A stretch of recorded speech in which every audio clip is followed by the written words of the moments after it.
सर्वांना जय भीम। भारतीय बौद्ध महासभा सोलापूर जिल्हा शाखा आणि विविध संघटनेच्या वतीने या ठिकाणी बुद्धगया मुक्ती आंदोलनासाठी आम्ही आज संपूर्ण महाराष्ट्रामध्ये भारतीय बौद्ध महासभेच्या वतीने मोर्चा आहे, त्याचाच एक भाग म्हणून इथे सोलापूरमध्ये सुद्धा आपण मोर्चा आयोजित केलेला आहे। हा जो मोर्चा आहे तो बुद्धगया मुक्ती आंदोलनासाठी आहे आणि त्याचबरोबर दीक्षाभूमी आणि चैत्यभूमी हे मुक्त करण्यासाठी आणि भारतीय बौद्ध महासभा दिल्ली सोसायटी ऑफ इंडिया समता सैनिक दलाच्या ताब्यामध्ये हे महाराष्ट्र राज्यामधले जे दीक्षाभूमी आहे ती सुद्धा द्यावी। ती जी समिती आहे ती असंवैधानिकरित्या काम करते आणि त्यामुळं ती समिती बरखास्त करून बुद्धिस्ट सोसायटी ऑफ इंडिया यांच्याकडे ते कार्यभार सोपवावा या मागणीसाठी हा मोर्चा आहे।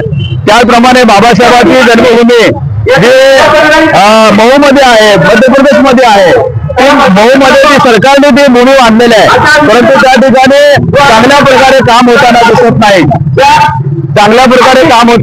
नाही, आणि वेगवेगळ्या लोक येऊन त्या ठिकाणी नको त्या घोषणाबाजी तिथे करतात आणि त्यामुळं बाबासाहेबांची जन्मभूमी असलेले त्या मऊचे संपूर्ण ताबा बुद्धिस्ट सोसायटी ऑफ इंडिया धम्मसंस्थेला देण्यात यावा असे त्यावेळी भीमराव आंबेडकर साहेब यांच्या नेतृत्वाखाली बौद्ध महासभा संपूर्ण राज्यामध्ये, महाराष्ट्रामध्येच नव्हे तर संपूर्ण देशामध्ये कार्यरत आहे आणि ते बाबासाहेबांनी स्थापन केलेली संस्था आहे आणि त्यामुळे त्या ठिकाणी ताबा सोपवावा अशी मागणी आहे।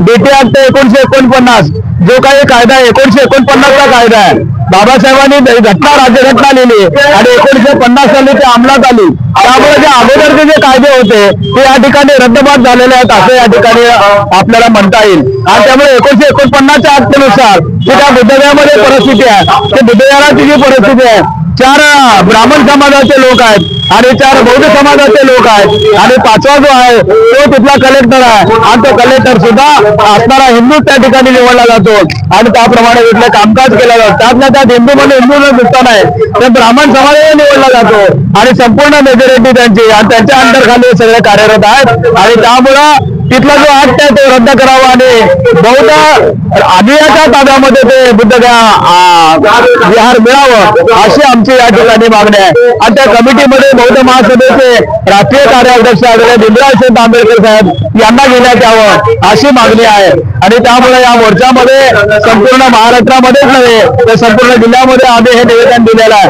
इथल्या असणाऱ्या कलेक्टरच्या मार्फत महाराष्ट्राच्या मुख्यमंत्र्याला, मध्य प्रदेशच्या मुख्यमंत्र्याला आणि बिहारच्या मुख्यमंत्र्याला आम्ही या ठिकाणी निवेदन देत आहोत। ईमेलद्वारे आपल्या वेगवेगळ्या संघटनेच्या माध्यमातून राष्ट्रपतीला आणि पंतप्रधान यांना सुद्धा आम्ही त्या ठिकाणी निवेदन देत आहोत। तेव्हा या ठिकाणी आता जो मोर्चा आहे तो मोर्चा बौद्धांच्या न्याय हक्काच्या मागण्यासाठी महाबुद्ध विहार ब्राह्मणाच्या ताब्यातून मुक्त करण्यासाठी हा मोर्चा आहे। धन्यवाद।